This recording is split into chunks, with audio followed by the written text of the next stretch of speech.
climate change, but maybe there's a link to the California wildfires or the storms in the Atlantic.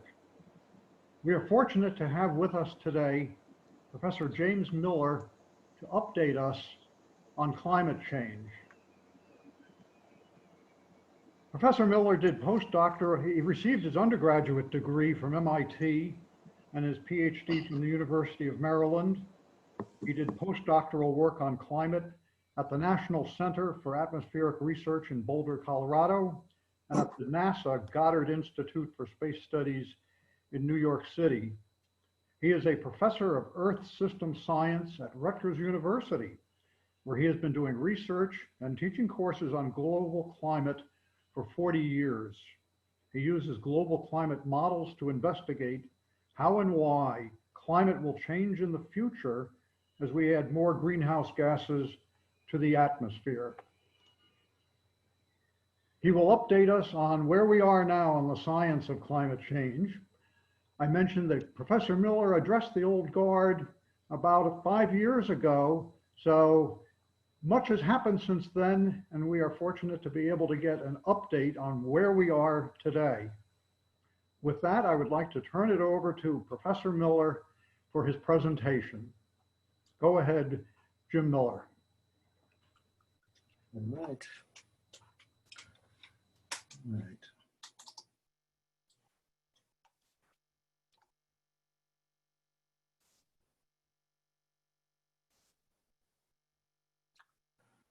Can you see this?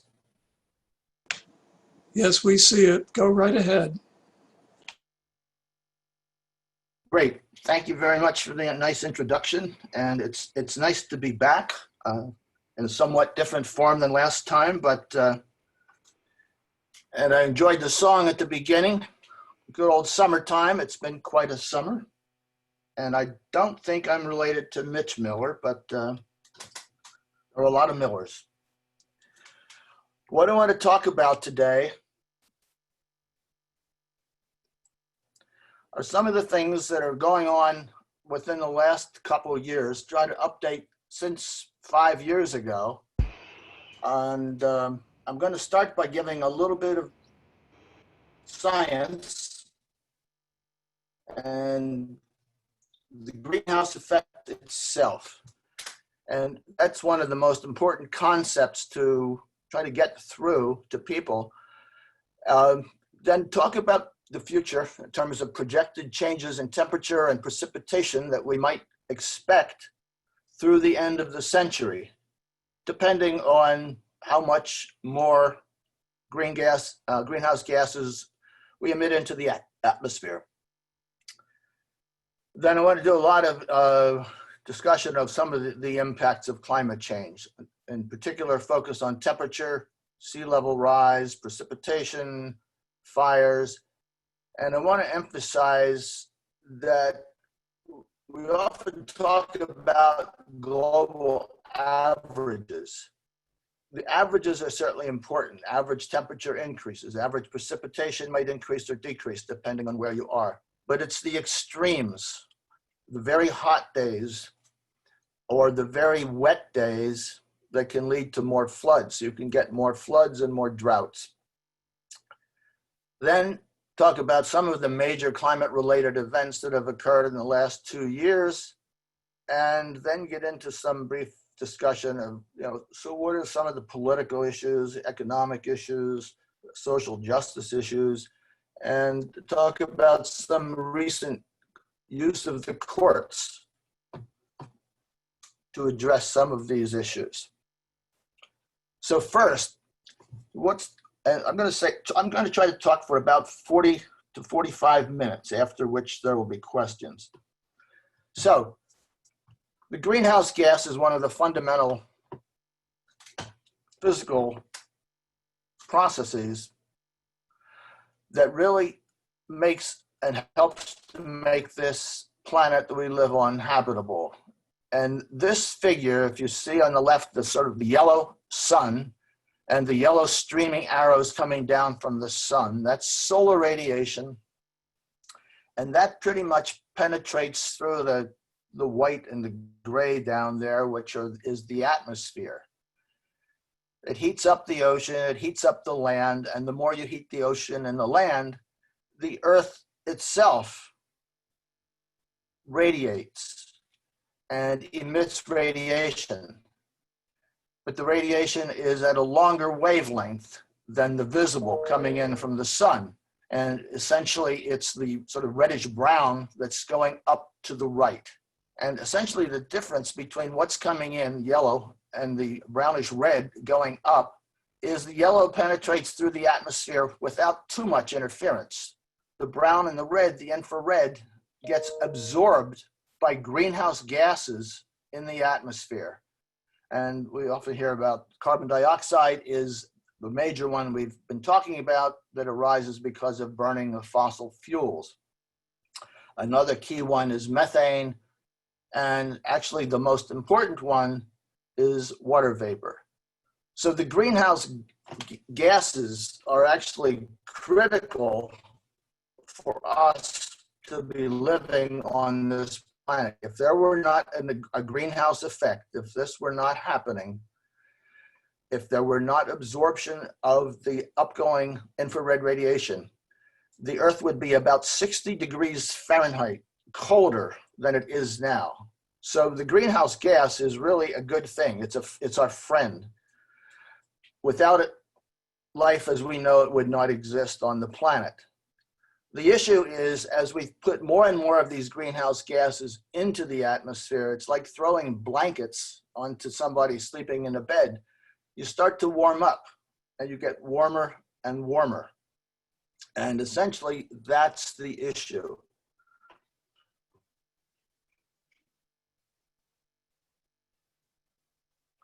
So this is a graph by one of the iconic graphs in the climate business. Was started in 1957 by Keeling with an observatory in Hawaii. And what you can see here is carbon dioxide has been increasing consistently since 1957. And this is because of emission of greenhouse gases by anthropogenic activities, primarily burning fossil fuels, coal, oil, gas. So what's happened to temperatures in the last, in this case, 70 years? And there are two plots here, the red and the blue. The red is the land surface temperatures. The blue is the ocean temperatures. And the ocean absorbs and handles, basically absorbs heat, has a much higher heat capacity than land. So the ocean, fortunately for us, warms more slowly. And as you can see, the overall temperature of the planet's increased by about 1 degree Celsius. So these are things that we know. We know we're adding greenhouse gases to the atmosphere. We know that temperatures have been increasing over the last 100 years. Here's a plot that shows the temperature change, average temperature change, based on the temperature record from 1895 to 2018. It's the temperature change from 1895 to 2018. And what you can, one of the things you see from this plot is that the temperatures are not increasing uniformly. So in addition to thinking about extremes being important, it's also important to realize that temperatures are not increasing uniformly. And the redder this is, the faster or the more the temperature has increased. And if you look where we're sitting right now, it's pretty red. I don't know if you could say we're lucky or not lucky, but we're sort of in the bullseye. And it's not completely clear why that's the case. It has something to do most likely because we're close to the ocean here, and the ocean in fact is warming relatively fast.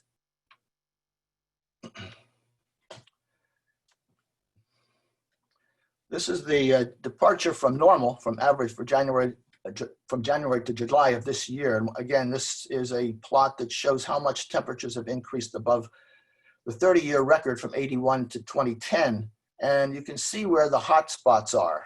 And there are some blue areas in here, that there are some areas that have actually cooled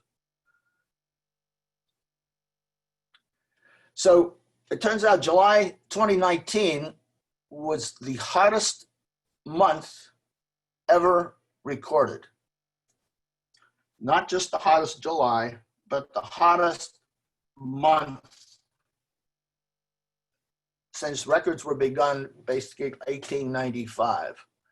So what about this year? I think we've all been here in New Jersey for a while now, and we just looked at the record. Turns out New York City had 14 days above 90 degrees in July, which the normal is about 6. And I think for all of us, assuming we've all been here, I think we're all pretty much confined to quarters by this virus. We've been here in New Jersey, and we know what the summer's been like. Hot, humid. We almost beat the last year's record, but not quite. We essentially, this is,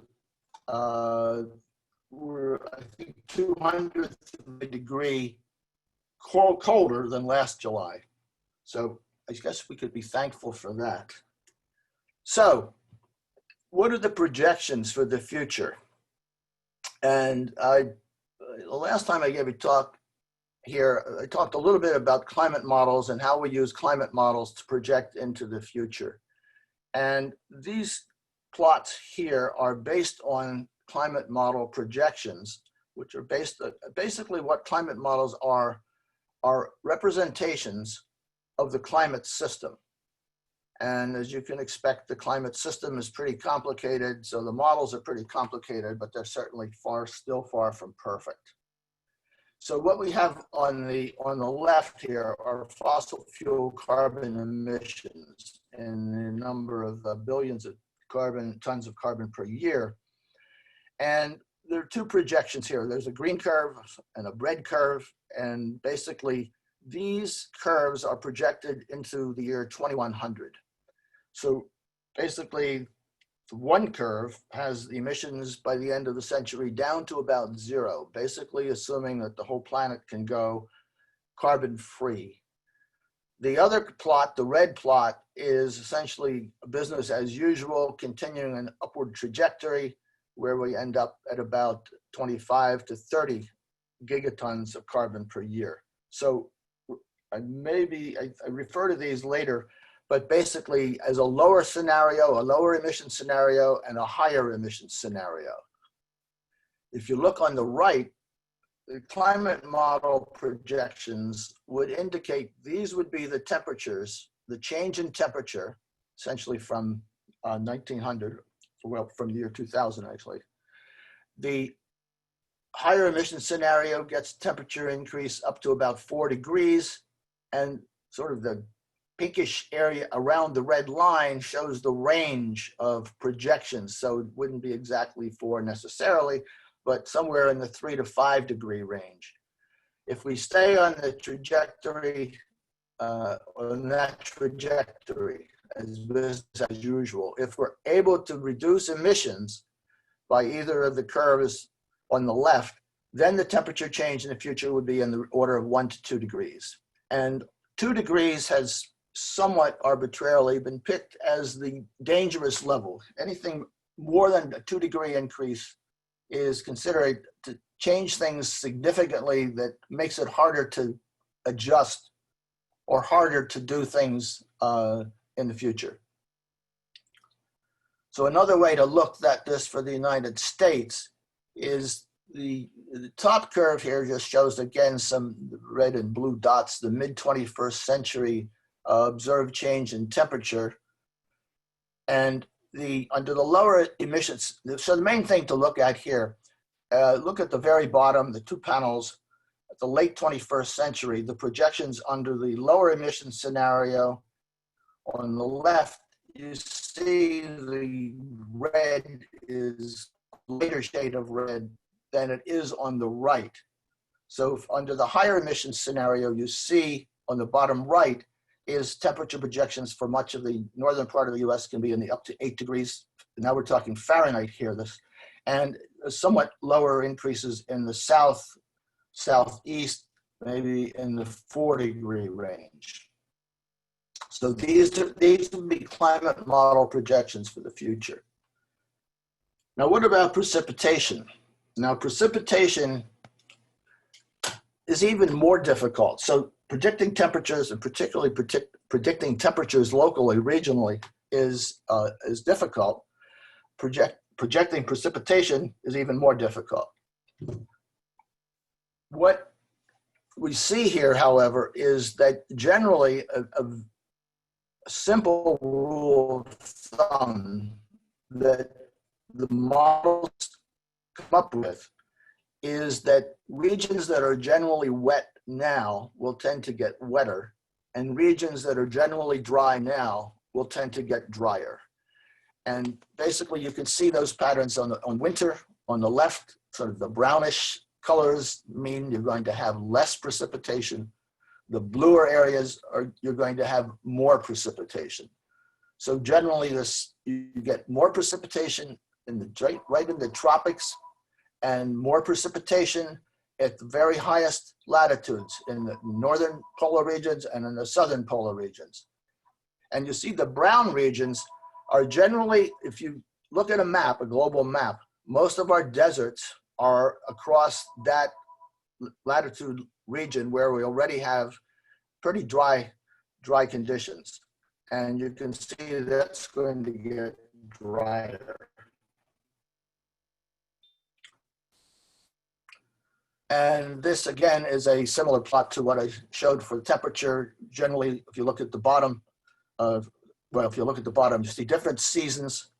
And generally, in the winter and spring, a little bit wetter in the northern part, a little bit drier in the southwest and the south. And overall, you can see in most seasons, the southwest is tending to get drier. And in the summer, sort of where the major crop, the breadbasket of the country, is going to tend to be drier in the summer. So what do I do next is talk about some of the kind of things that have been happening in the last 2 years. And because we've had some particularly high temperatures, and here's an example from last year. In last June were some of the highest temperatures ever recorded. This shows in India, where a thermometer hit 122 degrees Fahrenheit. And you can see on the right, there was a late. So one of the things here, temperature and precipitation are in some ways independent, but they're also related in the sense that as the temperature goes up, the atmosphere tends to hold more water vapor, which can make precipitation events much more extreme.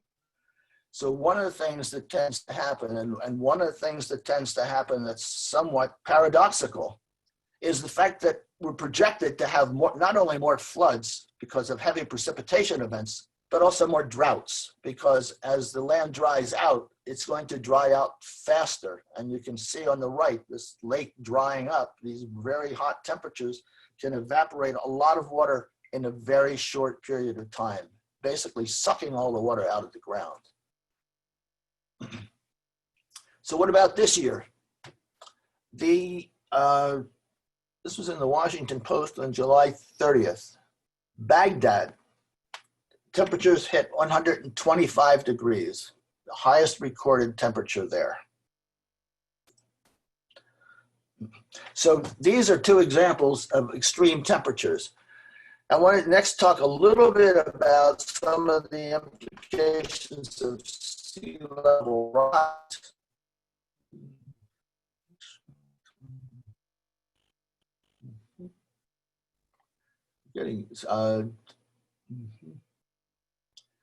All right, this shows global average sea level change over the last basically 100 and some years. So sea level has been rising, and this is certainly something that's important in New Jersey. Can I ask a question? Somebody, do you see those red squiggles on here?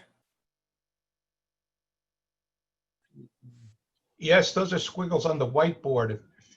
Did you use it, or they go from slide to slide? Oh, I'm not sure how they got there, actually. There's a way to clear them, but I've never played much with it. All right, I'm not even sure how they got there, but all right. I'm not going to try to change them. All right, this is Atlantic City, and you can see the shoreline of Atlantic City. And one of the things in Atlantic City, this basically shows the what would happen. Sort of you can see the ocean and you can see the land, and you can kind of see the blue extending inside this box. And this would represent a 100-year flood. So if a storm that is so intense that occurs to flood that amount of land, you can sort of see the blue behind the island there, it would occur about once in every 100 years. In the low emission scenario, if we follow the low emissions path in the future, this would occur more frequently in the future, but only a few times in 100 years. If we follow the high emissions path, this would occur not just once in 100 years, but roughly once every 2 or 3 years. The book, I don't necessarily, I have not read this, but I just happened to see this, talking about the city of Miami. Miami is in a particularly vulnerable place because it's low, and it's well, this book has been written about the effects of climate change and what's going to happen in coastal cities like that by the end of the century. And sea level is predicted to increase by somewhere in the probably 2 feet to 4 feet by the end of the century. And if you've been in the Miami area in the last few years, you walk around in a number of different areas and you see pumps on the ground that are there to actually get rid of water during major storm events. So sea level rise is certainly something that's going to be an impact on New Jersey. Sea level rise is also going to have an impact. This is a picture of the Delaware River, and there was a Delaware River Basin Commission Advisory Committee meeting on August the 6th. And this is a new advisory group, and its focus is on sea level rise. And in particular, as sea level rises, more salt comes up into the Delaware estuary. And in very dry years, it can get up very close to the intake for Philadelphia of fresh water. So one of their concerns is how to address that threat. So sea level rise isn't just an issue of coastal flooding, it's also potential effect on drinking water. Now, a couple things about the precipitation and water. If you remember last year, there were major floods in the whole Mississippi, Missouri River basins. And the flood out, there was major flooding along the Mississippi. And there was this was early in the spring, in March. Here you see a train, it's going into flooded, and I assume that the train stopped there and did not go through that, but I don't. This is Davenport, Iowa, last year.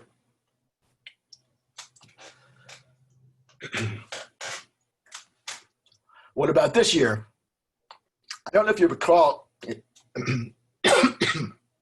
Sorry, I need a drink. I'm going to have to get a glass of water.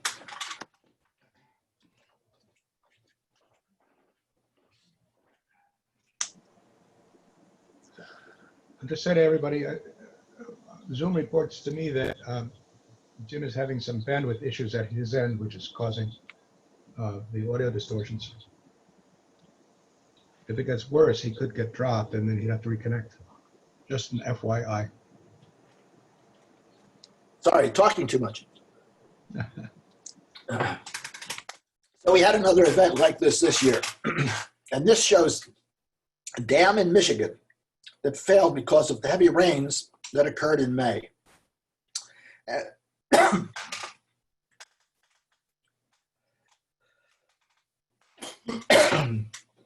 wish I could come up with some way to get rid of these red things. Nobody knows how to do that, right? Okay, we're not sure how they got there.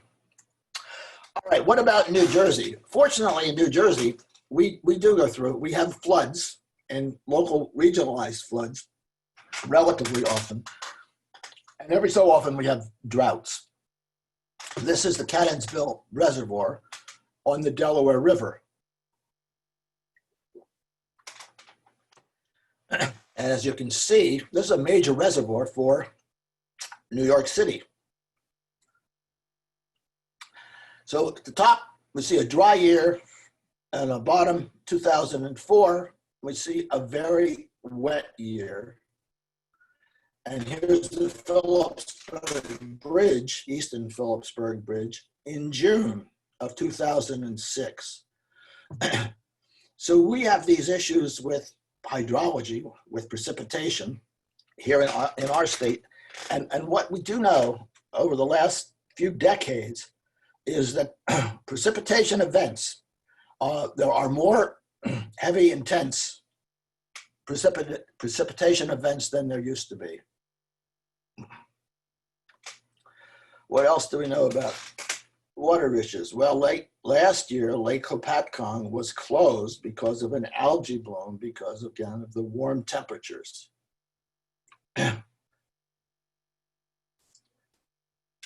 This year, basically, there was a concern in July, the end of July, that the algae blooms were increasing, but to the best of my knowledge, the lake was never closed, although the levels did go up, but not as high as last summer.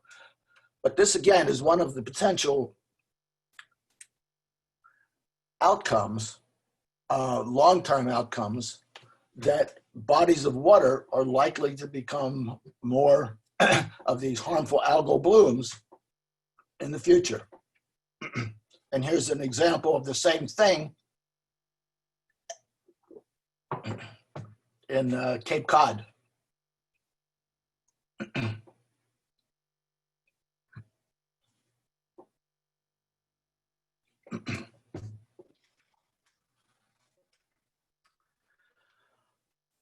So what's going on now? I mean, but I'm talking about the last few days here. California's got a number of things going on, and you often hear about California when we have various kinds of environmental issues, not just earthquakes, but things on the other natural environment. Basically, California, the power grid has been overwhelmed by temperature. The temperature increase has been so high that the power companies can't supply enough power, so they have to have rotating blackouts. And this caption says that the heat rising off the pavement creates the illusion of puddles. And you can see that in this diagram.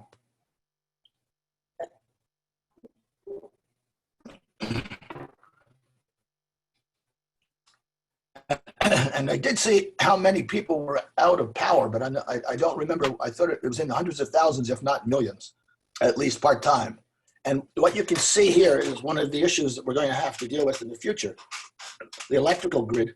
And I don't know how many people that are listening here lost power during this last storm. I was out of power for 56 hours.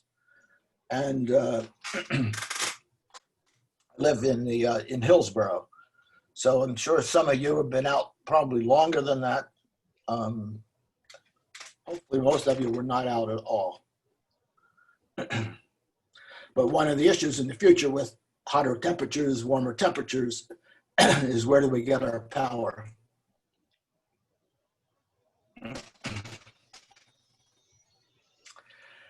Death Valley, this just happened. This was Monday, August 17th.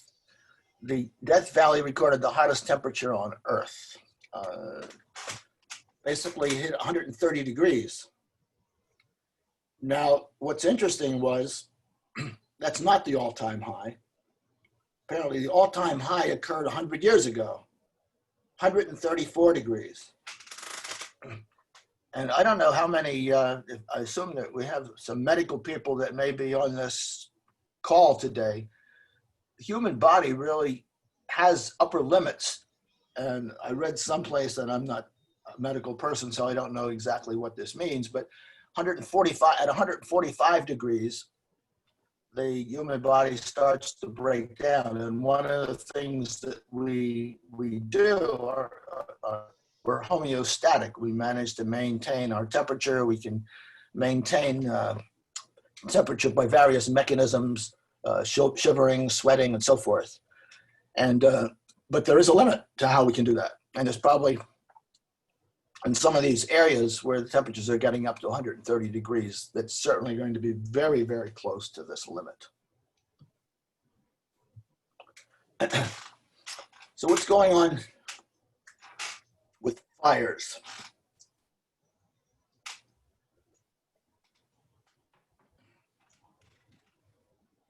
Colorado and California are the big places right now. And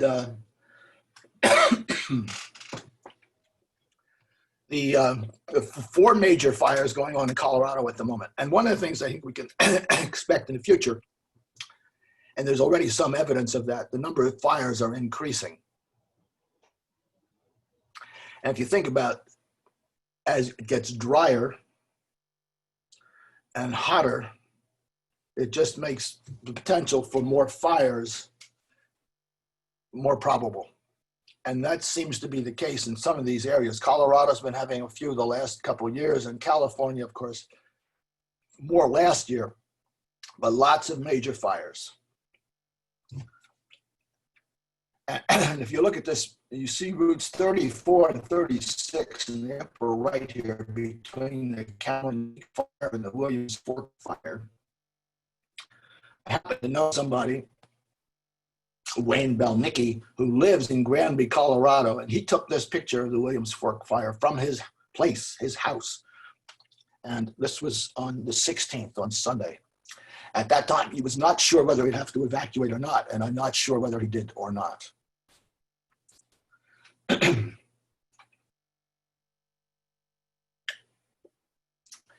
So I want to finish by talking a little bit about some of the, get a little bit of the politics, touch on economics. And so what are we doing or what should we do? So the Paris Climate Agreement basically is trying to keep temperatures below 2 degrees Celsius and ideally below 1.5 degrees Celsius. And as you know, the US is pulling out of this agreement.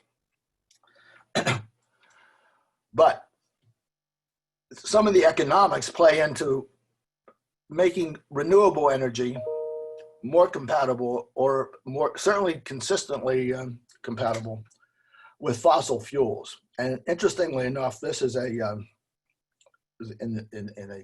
what's called the Texas Solar News. It shows 17 solar facilities. There are 17 major solar facilities in Texas. This shows one of these large facilities. And it turns out that some of these large ranches in Texas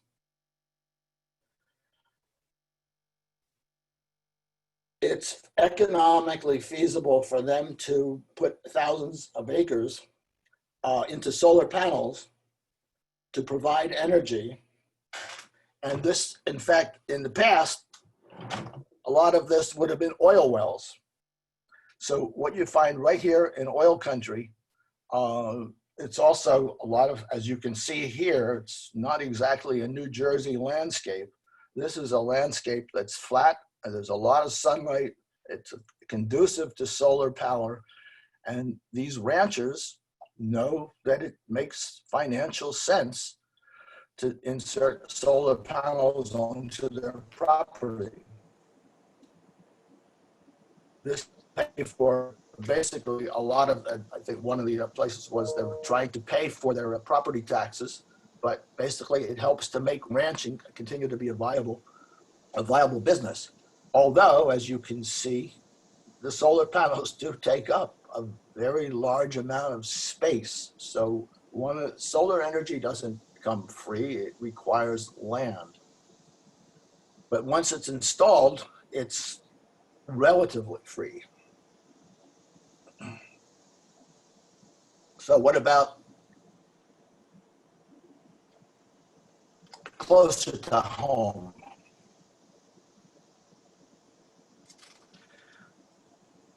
This was in Energy and the Environment on July 30th. This is I'm not just somewhere in New Jersey. This is New Jersey. Basically, there's a bill under consideration. And my understanding is the legislature passed it and it's now in committee, but I'm not sure about that.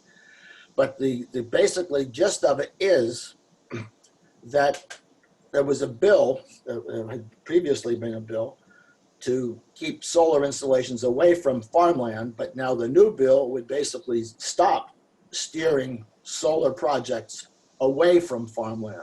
So in other words, you would expect if that bill passes, that it might be economically feasible to build more solar facilities in regions like this. And you can certainly discuss whether or not you would prefer, or the people of New Jersey or the people that live in that house at the middle of the screen would prefer to see open meadows, open fields, and the lambs, or see everything covered with solar panels. So again, there's no free lunch, but renewable energy is certainly becoming more and more feasible. It's basically economically consistent or compatible right now. So that there's no reason economically not to do solar. It's a question of where you put it. The other thing happening in New Jersey, and this just in New Jersey Monthly, July of this year. So where do you think America's largest offshore wind farm is going? It's going right here, off the New Jersey coast. This has been on and off again for probably close to 10 years, and it looks like it's going to happen. And the governor would like to make New Jersey essentially carbon neutral by about 2050, so that have all the energy coming from the new renewables. Right now, New Jersey has a lot of, one of the things New Jersey does have, we still have nuclear power plants. And whatever else you can say about nuclear power plants, they are essentially pretty much carbon free in terms of their emissions for generating power. But they have other major issues that really have to be taken under consideration. All right, so just a few more things to talk about. Was mentioned up front. What about the coronavirus? How's that going to change things? And this shows a highway near Bologna, Italy, middle of the afternoon, 3 o'clock on 28th March. And basically, it was a good time to drive. And I don't know if you read in the papers, a couple of months ago, a couple of new records have been set. People driving in the United States from New York to Los Angeles. This was not condoned by the police, but apparently the average speed that people were traveling was about 100 miles an hour across the United States. And apparently, I don't know how many tickets they were getting in that time, but presumably they were written quickly. But this shows, so one of the impacts of the coronavirus, and you could say, well, this is good for the CO2 emissions. What you can see here is the amount of CO2 reductions in that period of time from like beginning of January till the beginning of June. And what you can see by about April 1st, global CO2 emissions had dropped by about 18%. And you can see in the United States, it dropped by about 4 to 5% and stayed pretty flat through April. And then we're back up, but we're still below what we were. And the estimates are somewhere on the order of maybe 5% reduction by the end of the year. So you would say, well, this might be good for the greenhouse effect, and certainly for the CO2 emissions, yes. But there are always other consequences. For example, one of the things that this reduction in CO2 did, people weren't driving very much, as you could see by that picture of that highway in Bologna, Italy. The same thing was happening in this country. So basically, a lot of fracking sites and the fracking industry essentially got completely hammered by this. And you can see fracking sites like this one here in Texas. And you can see this facility. So what does this show? Well, it turns out that a crew went around to look at these, and basically what they did was infrared image these. So this is a regular picture. This is an infrared image, and you see a plume going up on the left. That's methane, and methane is a very powerful greenhouse gas. So even though CO2 decreased by putting the fracking industry on the ropes, methane emissions have been going up. And last year, 2017, the total inventory for the year was taken, methane emissions were up that year. And most likely they're going to be up again this year. So just because CO2 emissions are down doesn't necessarily tell us what's going to happen with greenhouse gases even for the year. But the other thing this virus has done, we're really not sure what's going to happen in the future.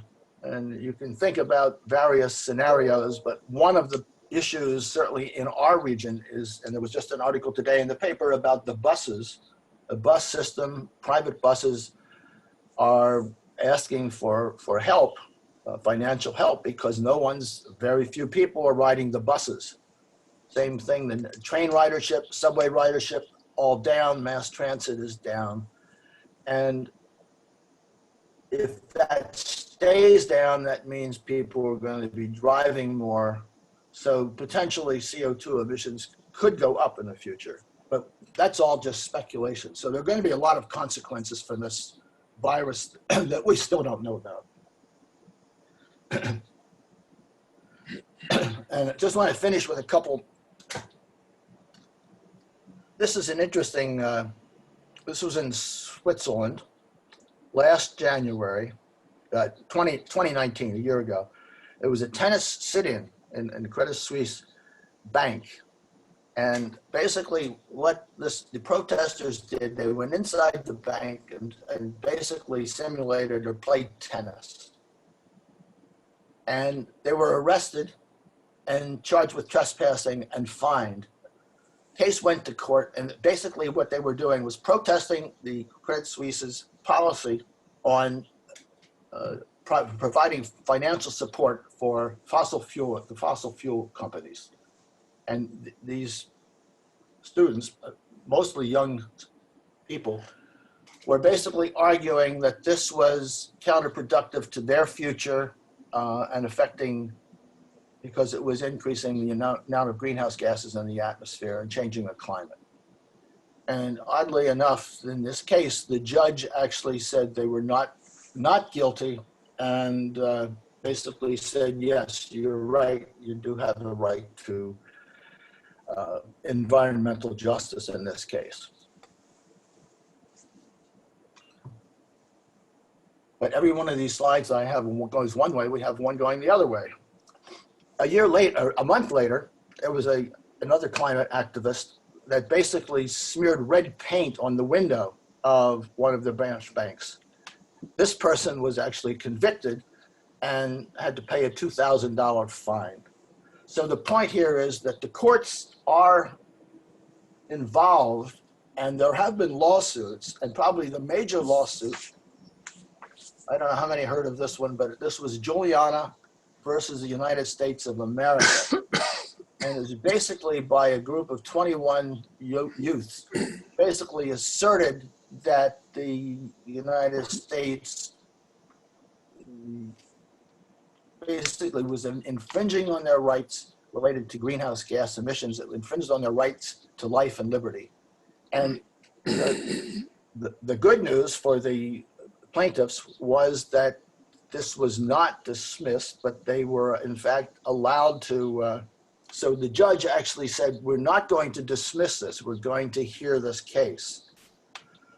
However, in the end, they did lose. But the major point here is that the courts, and there are many groups that are now challenging various kinds of issues in courts, and there are some wins and some losses for those who are claiming that the climate is essentially part of one's life, liberty, and infringing on your, changing the climate is infringing on your right to life, liberty, and happiness. So one of the reasons we haven't done much in this country over the last, basically this century so far, Congress hasn't really been very good at getting things done in many ways because of the politicization of what's been going on. The two parties in this country, and basically most of the population, is getting so polarized that we can't get much anything done. And this is a quote: "There's nothing which I dread so much as a division of the republic into two great parties, each arranged under its leader and concerting measures in opposition to each other. This, in my humble apprehension, is to be dreaded as the greatest evil under our Constitution." And the historians in the group, well, this was by John Adams back in 1780. And in many ways, that's where we've come today. And I would argue that really to get a good handle on this in the United States, somehow we have to get past this kind of division and decide what it is that makes sense. And if you look at our response to most things, and again, the coronavirus comes into play, this is an issue that really the medical field and medical experts should be pretty much put in charge of. But even just the question of whether we should wear masks is a political issue now. And same thing with climate change. There's a certain science involved, and we have to take political steps to deal with some of these things that are going to happen in the future. And by having two particular parties or so polarized in terms of the population, it's very difficult right now to get anything done. So that's obviously controversial, and that's where I'm going to stop. Thanks. Thank you so much, Jim Miller. We are now going to go into a question and answer period. Jim, would you like to stop sharing your screen?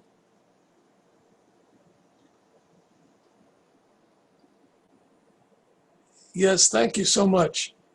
May I remind you that if you wish to ask a question, you do it by going into the participants list, and then there's a button to click that raises your blue hand.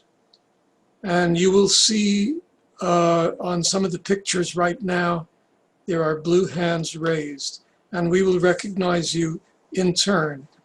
So to begin with, the first person who raised his hand was Mitch Erickson. Mitch, go ahead, please.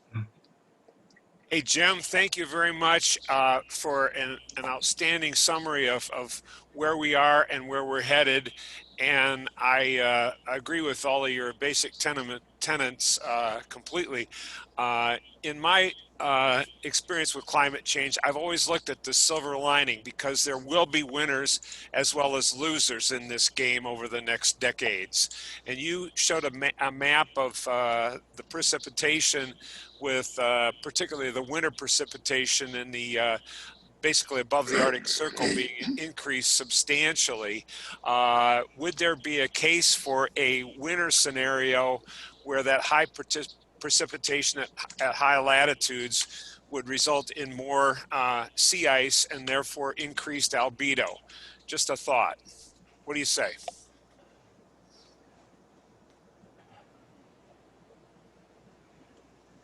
Generally, there are projections of what's going to happen to sea ice, and there's an annual cycle of sea ice. I had some slides on that. I didn't have enough time to get them in there. But September is the month of minimum sea ice. And there are various projections as to when, and it's probably a question of when and not if, sea ice in the Arctic will probably go down to 0 at some time in the summer season in September. But as you're alluding to, the sea ice will occur again. It's a seasonal thing. So you have no solar radiation in the Arctic in the winter. So sea ice will return in the winter. So the question is, you're probably not going to get, you're very likely not going to get enough. And none of the climate models show enough increased precipitation in the Arctic in the winter to overcome the fact that it's still continuing to get warmer and decreasing during the summer.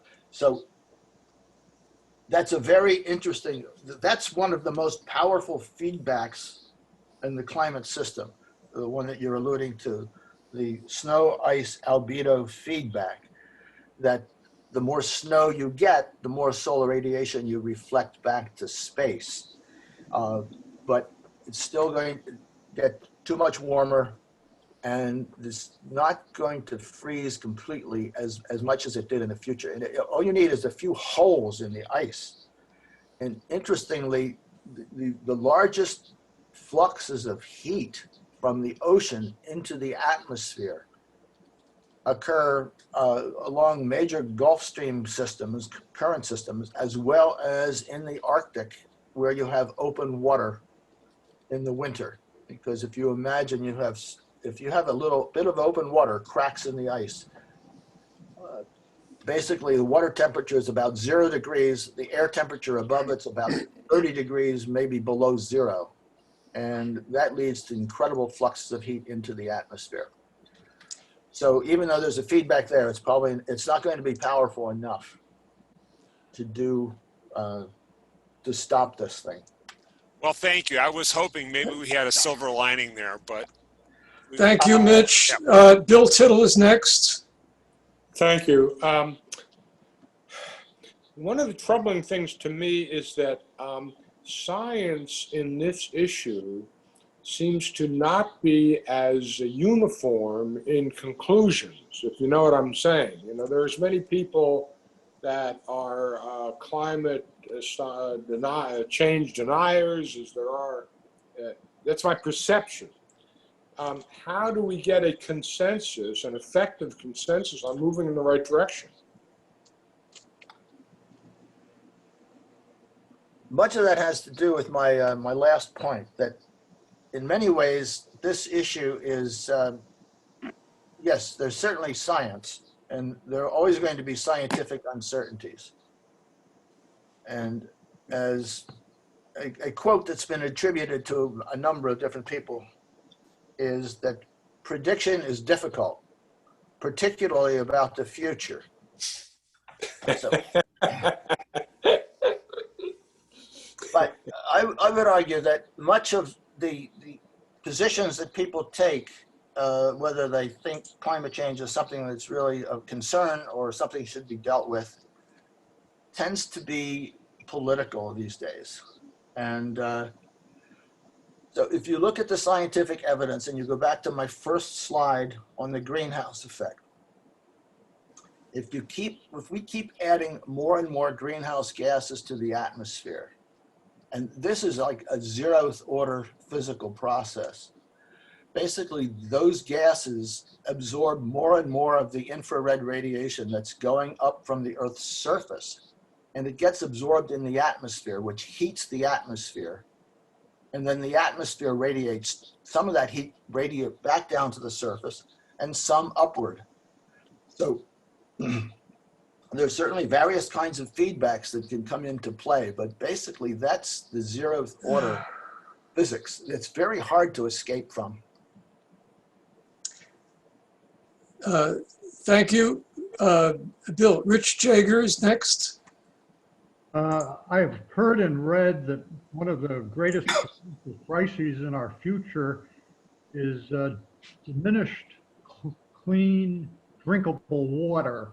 And I'm wondering if your comments about the Delaware River certainly struck me. How much does climate change play into exacerbating that potential crisis of a lack of clean, drinkable water? Well, one of the things you saw that the slides of Lake Hopatcong, bodies of water like that and reservoirs are likely to get more harmful algal blooms as the temperatures go up. Although the algal blooms also depend on having sources of nutrients coming into them. So reservoirs are generally protected to some extent from that. But rivers are, the climate change itself, the temperature is going to be a factor, and the amount of precipitation. So if you recall the maps of precipitation, the rivers at the highest latitudes are likely to increase their flows because precipitation there is going to increase. At mid-latitudes, it's going to be a little bit more mixed in terms of whether so we're really talking about the quality of water and the quantity of water. So in some areas, the quantity will increase, and some areas the quantity will decrease. So the question of whether the water is clean or not is, to some extent, depends on temperature. The higher the temperature, the more potential for these harmful algal blooms. But most of the quality has to do with what we do, what kind of environmental laws we have about disposing or putting things into our water systems. And so the Clean Water Act has been pretty impressive in cleaning up water over the last some number of decades now. And that's the major thing. So in terms of environmental laws are the major thing that are going to affect our water quality. Jim Blinn, please go ahead. Yes, I had a comment about politics and science related to the picture you showed of Davenport, Iowa. As you all probably recall, the Mississippi has been flooding more and more over the past 2 decades. And in Davenport, the city fathers decided, well, the Army Corps of Engineers said, we can help you with this flooding problem. We can build levees to keep the water out of your town. And the city fathers said, no, thank you. We really want to keep our view of the river, and that's more important to us. We'll just go ahead and let it keep flooding. So unfortunately, you got a picture of what happened when they chose to ignore the science. Thank you, Jim. Clarence, can you unmute yourself using *6?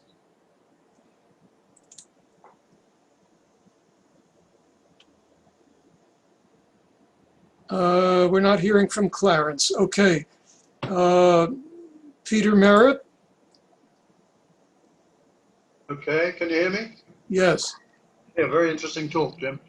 Thank you. Since the majority of energy from the sun seems to come in through ultraviolet, is there a way to reduce the amount of ultraviolet coming to the Earth by such means, so it could be reflected in some kind of way? Obviously, a natural way would be with cloud cover, I suppose, but perhaps with, and I don't really want to advocate this, but particulates, and also with other means such as roofs being reflective on housing and industries as far as possible, so that a lot of the ultraviolet would be reflected back, and that reduction alone could make some significant impact. Thank you. Yes, okay, it's a combination of ultraviolet and visible. And fortunately, much of the ultraviolet as it comes into the atmosphere gets absorbed high up in the atmosphere by the ozone layer. So that's actually a good thing. And we could discuss the ozone layer as well. But basically, so the visible, there have been, you're getting into the question of, this is particularly controversial, but geoengineering. So whether we should actually re-engineer the planet that nature has given us to do pretty much what you just said. And yes, there are ways that one could potentially, and people talked about this, in fact, a long time ago for other reasons,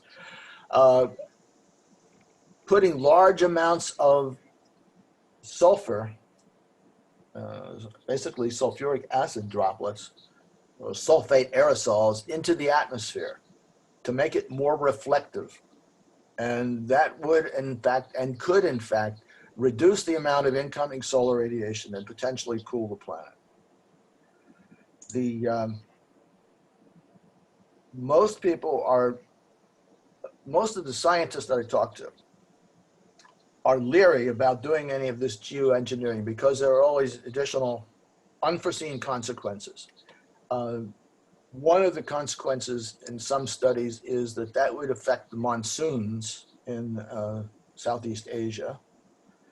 But the other difficulty with doing that, you have to do it continuously. If we continue to emit greenhouse gases in the background, at the same time we put more sulfate aerosols into the atmosphere to reflect more solar radiation,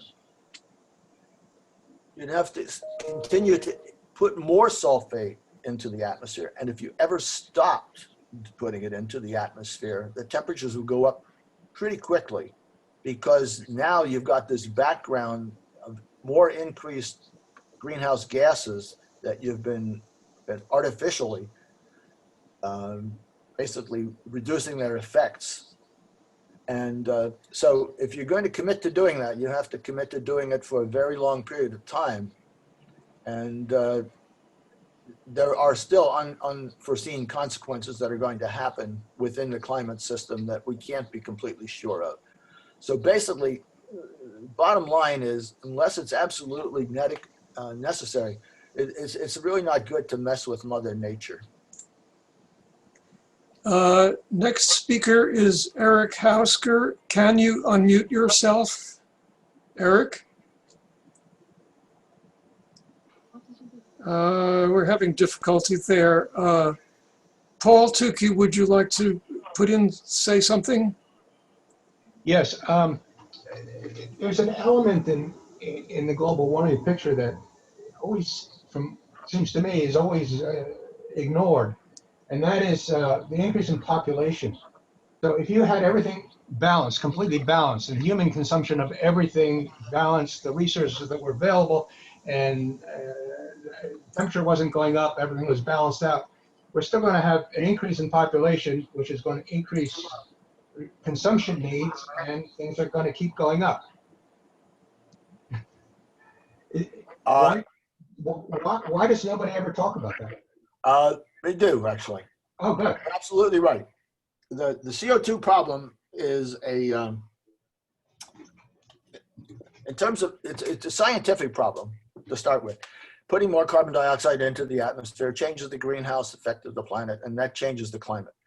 So where does that CO2 come from? Well, it primarily is coming from burning fossil fuels. And to date, most of that has come from burning fossil fuels in the major developed countries in the world, like United States and Western Europe, and now a lot more from China.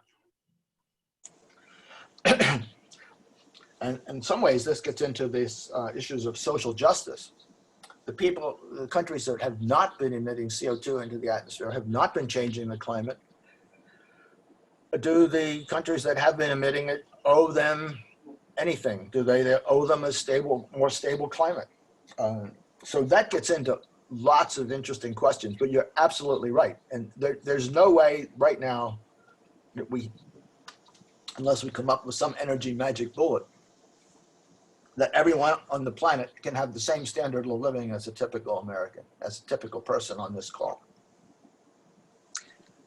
Mike Martin, go ahead, please. Yes, thank you. I just wanted to elevate this beyond climate change, and my own view about government is that there's an inability to address long-term issues in government.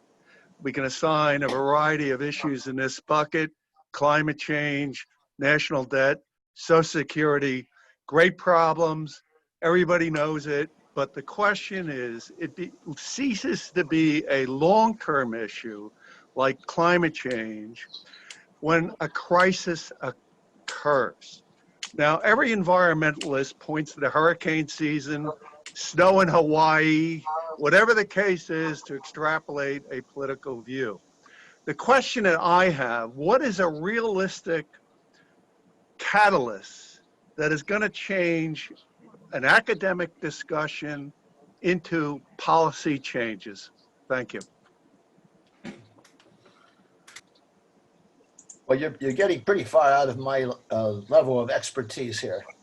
And if I could answer that question and had a solution to that question, well, it might be someplace else. I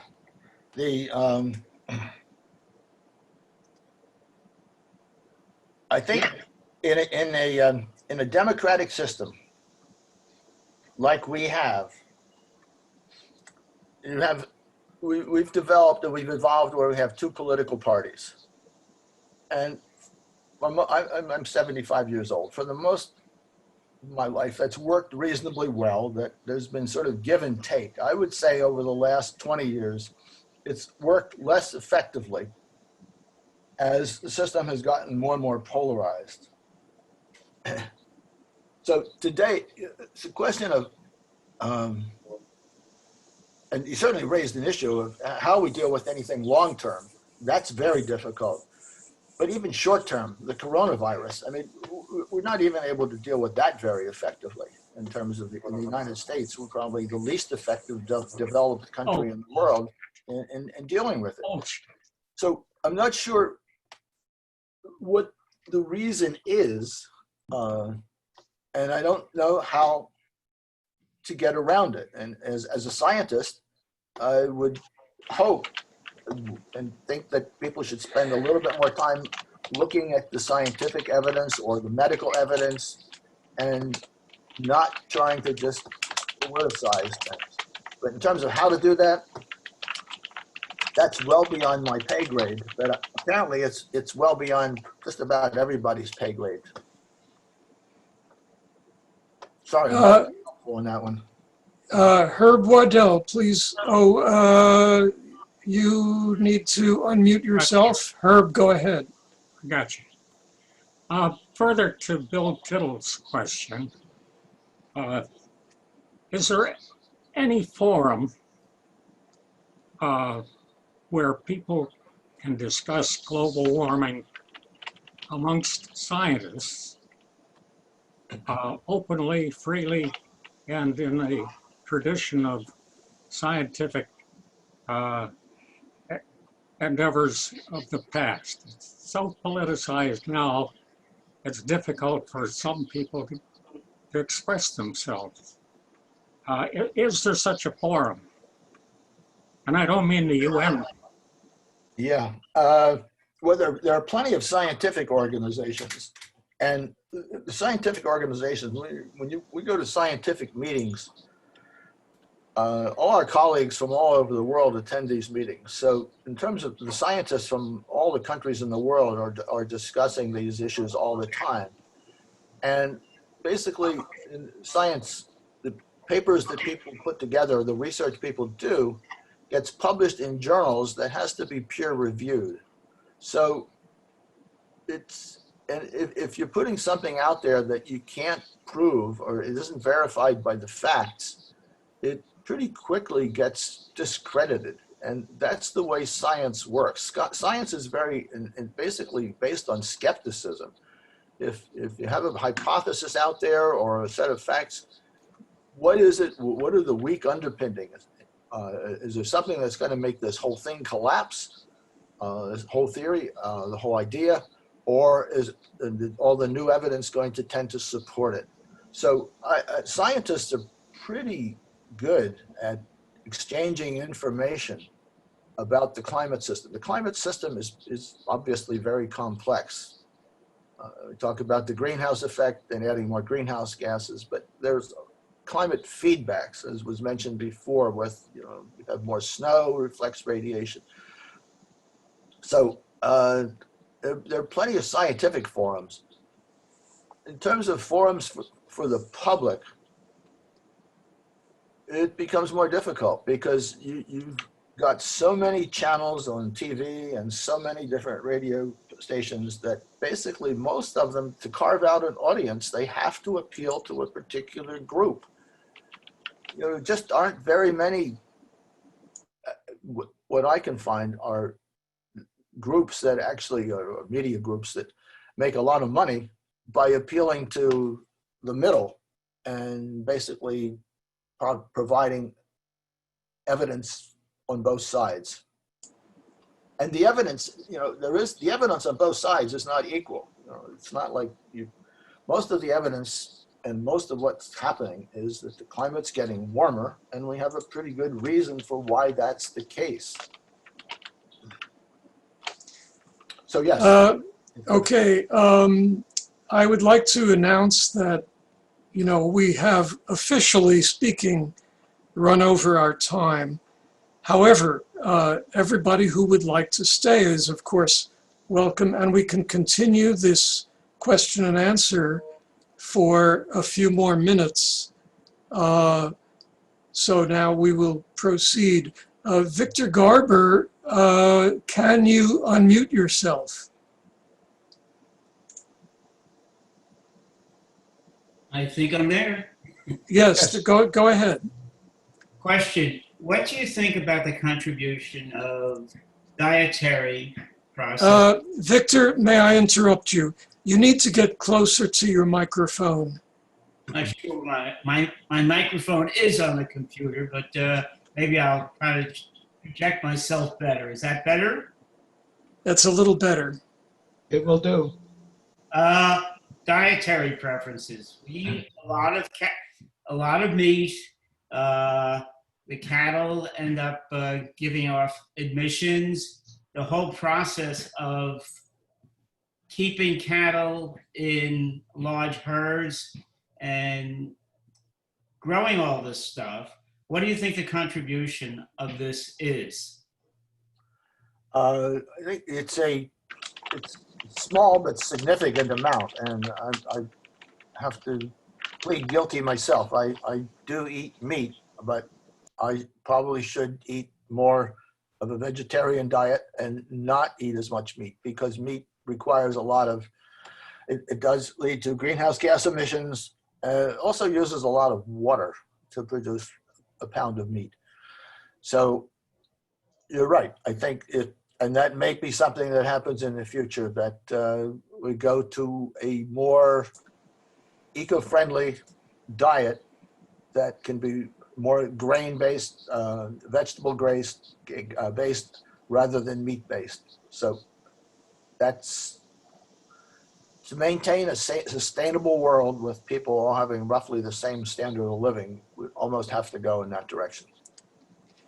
Walt Meissner. Can you hear me? Yes. Okay. I want to thank Jim for doing a really well-rounded talk on climate change. Back in 2005, I was taking a course at Rutgers, and there was a colloquium in the physics department given by a professor at Princeton, and he talked pretty much along the same lines. The second half of his talk was talking about gigacarbons per year going into the atmosphere from the sources and how it could be reduced.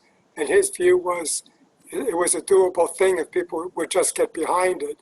So a couple of things. As one is, I find it very disappointing that in the 15 years since then, essentially nothing has been done. The other thing is, my viewpoint is that governments find it very hard to curtail any activity that diminishes economic activity and thus the tax revenues they need to run all their programs. This was evident in the COVID crisis.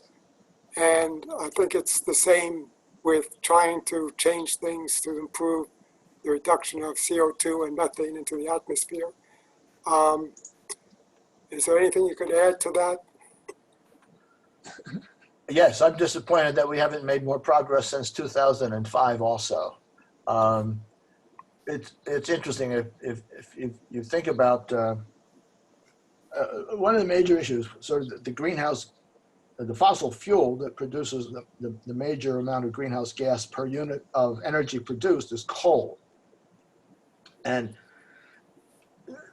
it turns out, it gets so politicized because you're putting coal miners out of work. So I think what you have to do, if you're going to make major changes in policy that are going to affect people, you need to introduce policies, in my opinion, this is just my personal opinion now, that actually alleviates some of the damage that's done to certain groups of people by putting these policies into place. So there should be programs, coal miners, if they lose their jobs, they should be certainly compensated for that. And they should be, if you're going to be changing policies to affect people somehow negatively, that has to be included in any policy that's implemented, in my mind. Because first of all, it's the right thing to do, ethically and morally. And secondly, it just makes it easier to do politically. If it's not, otherwise, you just turns into, again, a political football. You kick back and forth. So there are things that we could do, and we could do better. The other thing I did say, coal produces the most CO2 emissions, natural gas the least, but that's a little bit deceptive because natural gas, as I showed you that one slide of the methane release from that fracking site in Texas, the major problem with methane and natural gas is that it's not perfectly captured. There's leakage at the point of origin and along the transmission lines. And that can actually compensate and make a long-term methane not any cleaner than coal. So if you're going to do methane and natural gas, you really have to do it right. But you're right, we haven't made a lot of progress since 2005, although the economics of solar power have come down significantly. So now solar power is generally competitive with fossil fuels economically. And wind power is economical. And we have vast tracts of land like that one I showed with the solar power plants in Texas. Huge wind farms also in the Southwest. So renewable energy is coming, and it's coming in some of the same areas where fossil fuels were traditionally taken out of the ground. We are gradually running out of time. Let us take one more question, and then we will turn it over back to Rich Jager. So Henry's iPad, I'm not actually sure who you are, but please ask your question. This is Hank Somerville. Jim, when I think about climate change, I think about the changes that occurred in Saudi Arabia, when there was no man-made influence on greenhouse gases. So my question is, are all the efforts we're making now to limit the greenhouse gases just delaying the inevitable? I'm not quite sure what you mean, but Well, Saudi Arabia, obviously had vast forests at one time, and now a lot of oil because the forest, disappeared. Yes, the Sahara Desert actually at one time had trees.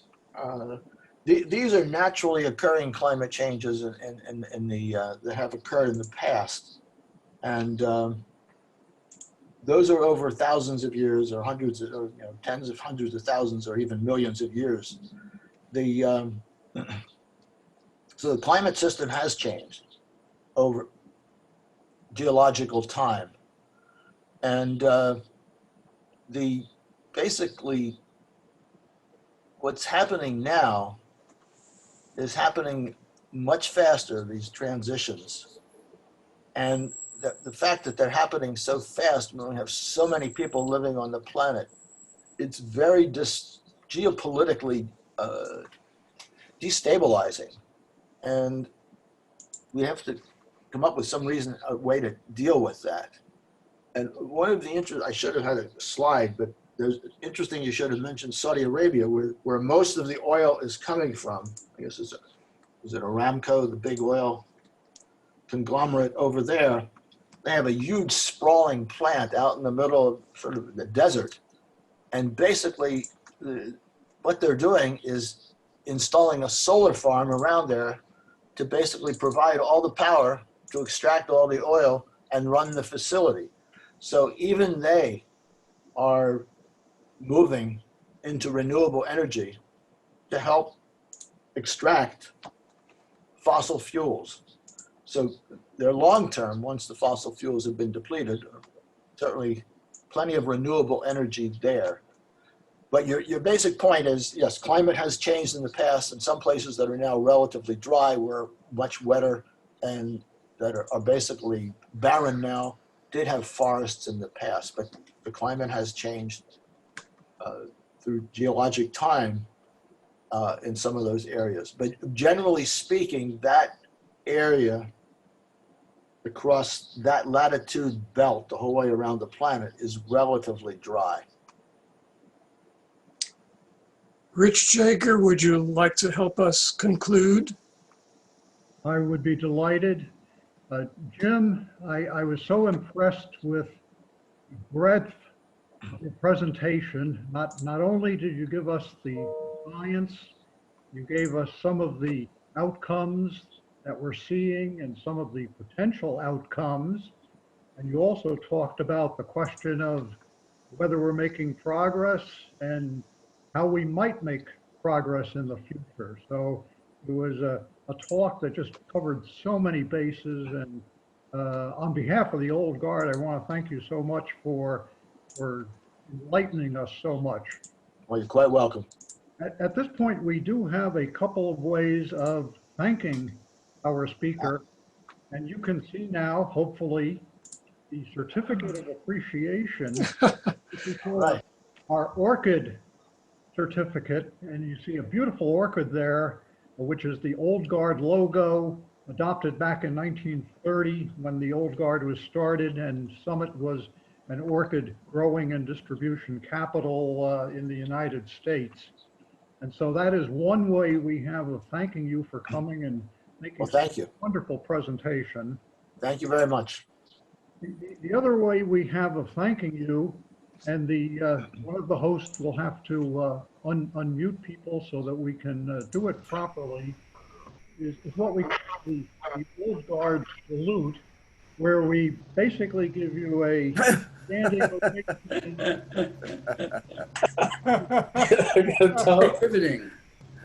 Riveting presentation. Thank you. Thank you. I enjoyed it. Sorry I lost my voice there.